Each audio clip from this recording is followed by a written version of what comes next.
राधे राधे। आप सभी को करवा चौथ की बहुत बहुत शुभकामनाएं। भारतवर्ष में ऐसा पुनीत पावन त्यौहार जहां पर परस्पर हम एक दूसरे के जीवन का ध्यान रखते हैं, एक दूसरे के लिए व्रत करते हैं, प्रार्थना करते हैं। यही है हमारी भारतीय परंपरा, यही है हमारी भारतीय संस्कृति।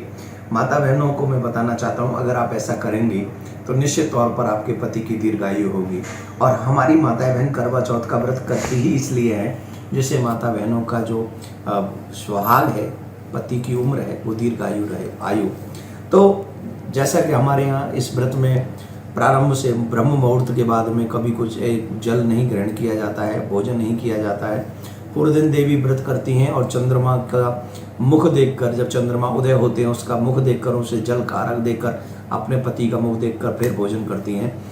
तो चंद्रमा की पूजा क्यों होती है? क्योंकि हमारा जो चंद्रमा है, ग्रहों के अनुसार चंद्रमा हमारे मन का स्वामी है और देवियों का ही नहीं, ये मन बड़ा चंचल है तो मन को कंट्रोल में करके हम अपने पति में ही वो अपना मन लगाएं, पति पत्नी में ही अपना मन लगाए।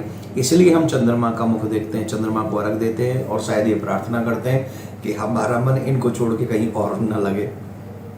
इसलिए भी हम जो है चंद्रमा को अर्घ देते हैं। शास्त्रों के अनुसार हमारे मन का स्वामी चंद्रमा है। दूसरा, माँ पार्वती तप करती हैं और तप करके जब तप करती हैं तो तप के बाद ही हमें बाबा भोलेनाथ माँ पार्वती को मिलते हैं। तो इस दिन माँ पार्वती की और बाबा भोलेनाथ की पूजा करनी चाहिए, क्योंकि सुंदर गृहस्थ आश्रम अगर किसी ने चलाया तो बाबा भोलेनाथ और माँ पार्वती हैं, जिनके पुत्र गणेश और श्री कार्तिकेय जी हैं। गणेश जी की पूजन जरूर करनी चाहिए, जिससे वो हमें ऐसे सद्विचार दें, रिद्धि सिद्धि दें। क्योंकि रिद्धि सिद्धि जब तक नहीं होगी हमारा घर कैसे चलेगा? हमारे घर में कुछ लक्ष्मी भी चाहिए, कुछ रिद्धियाँ सिद्धियाँ भी चाहिए।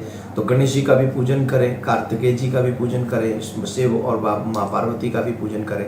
सावित्री की कथा भी बीच में आती है। सावित्री एक ऐसी भारतीय परंपरा में हमारी देवी रही हैं जिन्होंने अपने पति जो कि मृत हो गए, यमराज से लड़कर ऐसा अनुष्ठान, ऐसा व्रत किया कि जाके सावित्री अपने पति के प्राण ले आई। भारतीय देवियां हमेशा चाहती हैं कि मेरे पति की आयु दीर्घायु रहे।